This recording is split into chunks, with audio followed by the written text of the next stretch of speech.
나오신 모든 분들의 삶에 말씀이 깨달아지는 은혜와 기도 응답의 복이 임할 수 있기를 주님의 이름으로 축복합니다. 계속해서 매일 성경 본문을 바탕으로 말씀을 나누고 있습니다.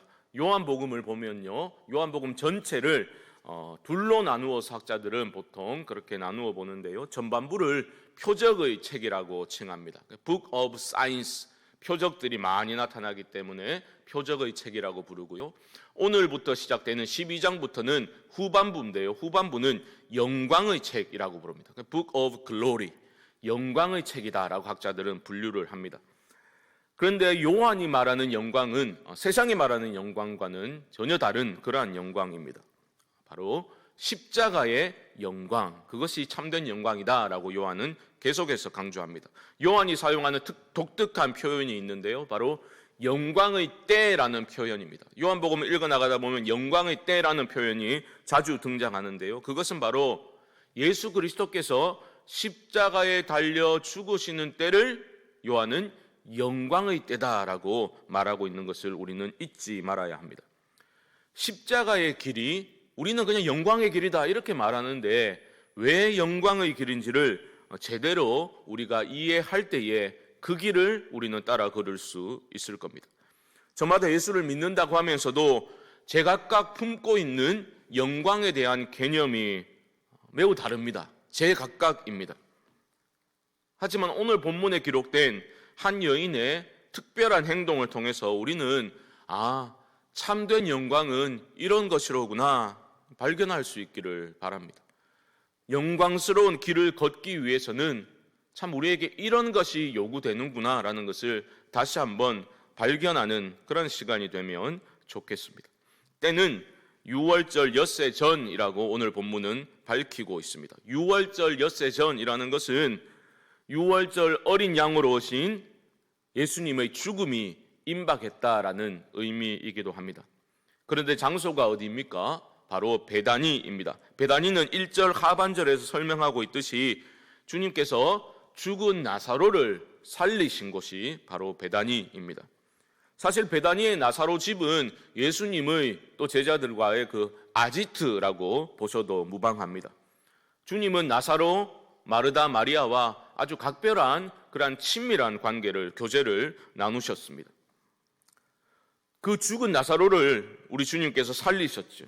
그러니까 베다니에서 주님의 인기라는 것은 그야말로 대단한 것이었을 겁니다. 쉽게 짐작할 수 있죠. 그래서 오늘 본문을 보면 동네에 잔치가 벌어지게 된 겁니다. 그런데 그 잔치 중에 마리아라는 여인이 한 가지 특별한 행동을 하게 되지요. 3절 말씀 다시 보십시오. 제가 읽습니다. 마리아는 지극히 비싼 향유 곧 순전한 나드 한 근을 가져다가 예수의 발에 붓고 자기 머리털로 그의 발을 닦으니 향유 냄새가 집에 가득하더라. 엄청나게 비싼 그 향유를 가져다가 예수님의 발에 붓고서 자기의 머리털로 주님의 발을 닦은 행동을 한 것입니다. 이런 특별한 행동을 왜 하였겠습니까? 촉발시킨 것은 다름 아니라 주님을 향한 감사의 마음이었습니다. 왜요? 자신의 죽은 오라비를 주님께서 살려내셨지 않습니까? 그 감사의 마음을 담아서 마리아는 아주 특별한 행동을 한 겁니다. 엄청난 물질적인 헌신을 한 것이죠. 이것은 하지만 단순한 귀한 물질을 드렸다, 그 정도 의미를 넘어서는 아주 특별한 의미가 있는 행동입니다. 왜냐하면 마리아의 영적인 눈이 활짝 열리게 되었기 때문에 이런 행동을 하게 된 겁니다. 마리아는 주님이 죽은 자를 살리시는, 생명을 주시는 분이심을 깨닫게 된 겁니다. 그렇기 때문에 생명에 대한 감사의 가치는 어떤 그 물질의 가치와 비교가 가능하겠습니까? 그러니까 아낌없이 드리고 있는 거죠. 행동으로 그렇게 보여주고 있는 겁니다. 이어지는 구절을 보면 이 금액이 어느 정도인가를 알 수 있는데요, 한 데나리온이 보통 하루 노동자의 하루 품삯이라고 보시면 됩니다. 300데나리온이라는 것은 거의 1년 연봉에 가까운 금액이죠. 그것을, 그 비싼 향유를 주님을 위해서 아낌없이 바친 겁니다. 거액이 맞지만 주님 앞에서는, 생명의 주인 앞에서는 물질의 가치는 하찮은 것이라는 겁니다. 마리아가 부자여서가 아니라 생명의 가치 앞에서 물질의 가치라는 것이 얼마나 하찮은 것임을 보여주고 있는 겁니다. 마리아는 물질만 헌신한 것이 아니죠. 자신의 인격도 주님 앞에서는 별로 중요하지 않다, 그것을 행동으로 여인은 보여주고 있습니다. 바로 주님의 발을 자신의 머리털로 닦는 그러한 행동을 통해서 그것을 보여주고 있는 거죠. 이런 행위는 노예들이나 하는 행위였거든요. 그런데 마리아는 개의치 않습니다. 자신의 머리털로 주님의 발을 닦아 드립니다. 누구 하나 씻긴 사람 없지만 기쁨으로 헌신하고 있습니다. 기꺼이 주님의 종이, 주님의 노예가 되기를 원하는 그러한 것들을, 그러한 심정으로 여인은 행동하고 있는 겁니다. 생각해 보십시오. 죽음과 생명의 경계를 허무신 분을 만나게 되면 자기의 무슨 자존심이나 인격적 가치가 무슨 의미가 있겠습니까? 물질도 인격도 또 자신의 모든 것을 다 주님을 위해서 아낌없이 내어드리고 싶은 그러한 열망만이 피어오를 뿐이겠죠. 마리아의 헌신에는 어떠한 가식도 없고 자랑도 없고 과시의 흔적도 찾아볼 수가 없습니다. 말 그대로 순수한 헌신입니다. 하지만 이런 생명의 가치를 깨닫지 못하고 물질에 얽매인 자들도 있었습니다. 그런 자들에게는 마리아의 행동이 이해될 리가 없었겠지요. 그래서 참지 못하고 한 사람이 화를 내면서 소리를 지릅니다. 4절 말씀 보십시오. 제자 중 하나로서 예수를 잡아줄 가룟 유다가 말하되 이 향유를 어찌하여 300데나리온에 팔아 가난한 자들에게 주지 아니하였느냐 하니, 얼핏 보기에 유다의 비판은 꽤 합당해 보입니다. 그렇지 않습니까? 특별히 유대인에게 있어서 구제라는 행위는 매우 중요한 부분이었습니다. 이 사람이 경건한가를 보여줄 수 있는 경건의 표지로 취급되었기 때문입니다. 하지만 유다의 동기는 악하다라는 것을 요한은 밝히고 있지요. 6절 말씀을 보십시오. 이렇게 말함은 가난한 자들을 생각함이 아니요 그는 도둑이라 돈꾀를 맞고 거기 넣는 것을 훔쳐 가미르라. 한마디로 가룟 유다는 물질에 얽매인 사람이었습니다. 그는 도둑이었고 공금을 횡령하는 악인이었습니다. 겉으로는 예수님을 따르는 제자였지만 그 따름의 목적도 돈에 대한 욕심 때문이었다고 봅니다. 이 사람을 따라다니면 돈이 되겠구나, 쉽게 말하면 그렇게 생각한 겁니다. 그리고 유다는 결국은 그 돈 때문에 스승을 팔아 넘기게 되죠. 이처럼 물질에 얽매인 사람의 그 눈에는 마리아의 이러한 헌신이 너무나 무가치하게 보이는 것, 낭비처럼 느껴지는 겁니다. 생명에 눈을 뜨지 못했기 때문이요, 생명의 주인이신 주님을 제대로 만나지 못했기 때문입니다. 그러니까 물질의 가치가 생명의 가치보다 당연히 더 중요했을 겁니다. 우리가 주목해야 할 것은 주님은 유다의 잘못된 동기를 책망하시지 않습니다. 바로잡아주고자 노력하시지 않습니다. 곧 모든 것이 드러날 것이기 때문입니다.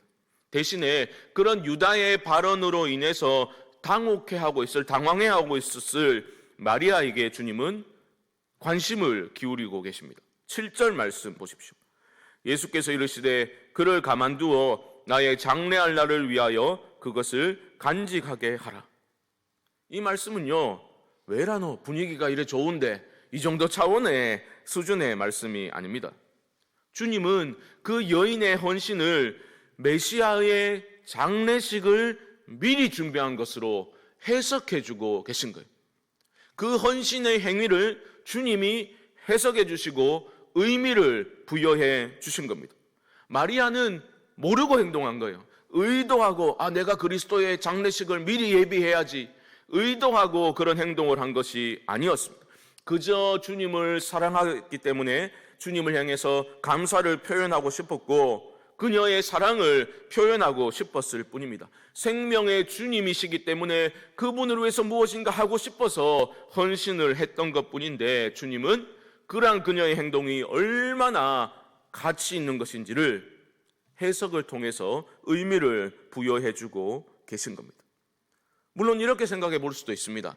그 비싼 향유를 팔아다가 가난한 자들을 구제하였다면 많은 사람에게 기쁨을 주었을 수도 있을 겁니다.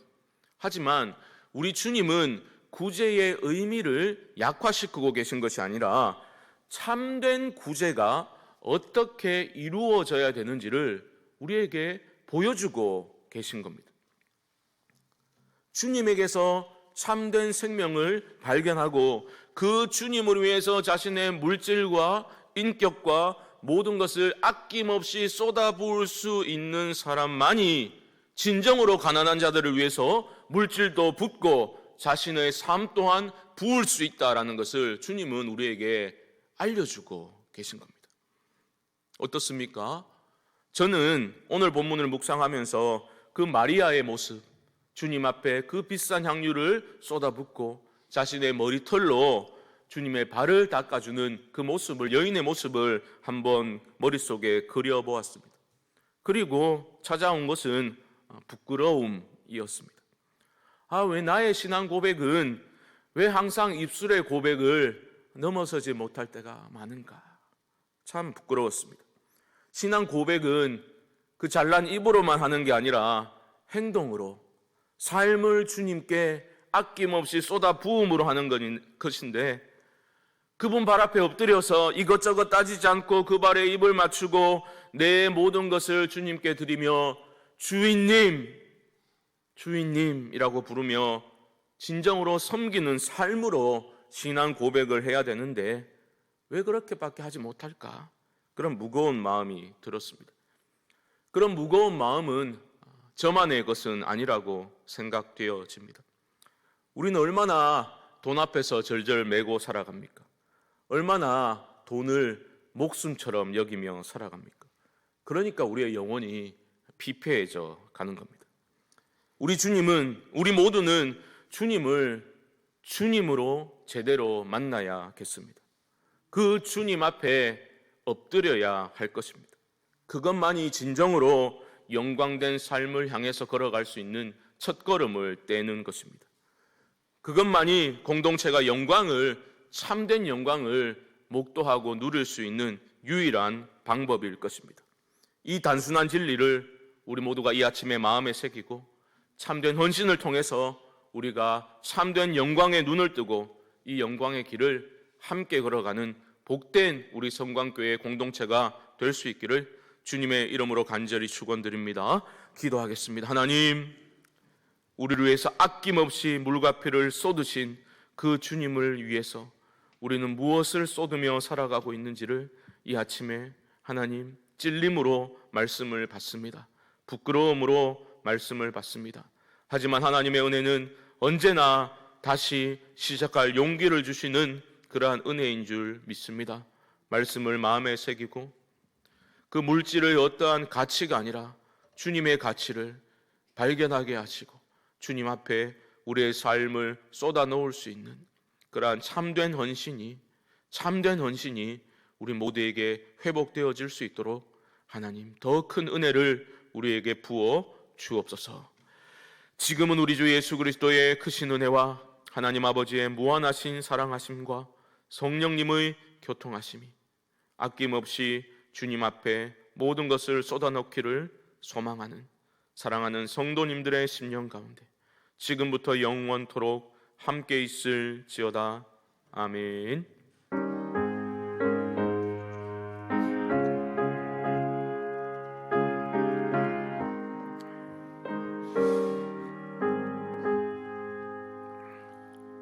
우리 합심으로 한번 기도하겠습니다. 말씀을 기억하시며 기도하실 때 주님, 아낌없이 주님을 위해 쏟아붓는 그러한 헌신의 삶이 우리에게 회복되게 하여 주옵소서. 참된 헌신자들로 우리가 일어서도록 하나님 은혜를 부어 주시옵소서. 목요일은 교회와 가정을 위해서 기도하는 날입니다. 하나님, 우리 성광교회 위에 큰 은혜를 부어 주셔서 하나님의 마음에 합하여져 가는 그러한 주님의 마음을 담아내는 교회로, 성경적인 교회로, 건강한 교회로 하나님 세워 주시옵소서. 각 가정의 코로나 때문에 어려운 상황이지만 주님께 소망을 두고 참된 회복을 경험하고 믿음의 가정으로 든든히 세워져 갈 수 있도록 하나님 은혜를 부어 주시옵소서. 이외에도 개인적인 기도의 제목들을 가지고 우리 주님의 이름을 한번 부르고 기도를 시작하겠습니다. 주여 하나님, 오늘 말씀을 통하여서 또 무거운 말씀 또 우리가 받습니다. 하나님 아버지, 이것저것 따지고 그렇게 계산적으로 하는 신앙생활 아니라 주님 앞에 마리아처럼 아낌없이 쏟아놓고 생명의 주인이신 주님을 바로 만나도록 아버지 하나님 은혜를 부어 주시옵소서. 우리의 영혼이 피폐해지지 아니하도록 하나님 아버지 자유함을 허락하여 주시옵시고, 아버지 하나님 우리를 살게 하시는 분이 모든 것의 근원 되시는 분이 누구신지를 잊지 않게 하여 주시옵소서. 주님이 그 여인의 헌신의 삶을 해석해 주시고 의미를 부여해 주셨던 것처럼 우리가 다 알아서 주님의 마음을 다 깨달아서 헌신하는 것 아니지만 정말 순수한 마음으로 주님을 섬기게 하시고 주님을 사랑하기 때문에 내 모든 것을 쏟아놓을 수 있는 그러한 헌신이 우리 안에 회복되어서 그러한 헌신된 이들이 일어날 때에 교회가 세워질 줄로 믿사오니 하나님, 내가 하나님 앞에 바로 서게 하시고 내가 헌신하게 하시되 강요받아서 눈을 의식해서 하는 헌신이 아니라 오직 주님이 주신 그 은혜와 생명 때문에 감사하고 쏟아붓는 삶이 되도록 아버지 역사하여 주옵소서. 우리 교회를 긍휼히 여겨주시고 어려울 때에 교회를 붙들어 주시옵소서. 기도에 힘을 내게 하여 주옵시고 모이기에 힘을 내게 하여 주옵시고 아버지 하나님이여 참된 성도의 교제를 갈망하게 하시고 아버지 하나님 주님 앞에 바로 서고 주님께 가까이 나아가는 우리 교회가 되게 하여 주시옵소서. 아버지 하나님 각 가정에 주님의 은총이 가득하게 하여 주시고 주님 안에서 참된 사랑의 교제가 있게 하시고 아버지 하나님 자녀 손들의 삶을 주님께 맡겨드리며 믿음으로 간구할 때에 말씀을 붙잡고 기도하게 하시고 말씀이 그들의 삶에 성취되어지기를 소망하며 기도할 수 있도록 아버지 모든 욕심과 염려와 근심을 내려놓고 주님의 은혜만을 바라고 구하는 우리 모두가 되도록 하나님 아버지 함께하여 주시옵소서.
주옵소서.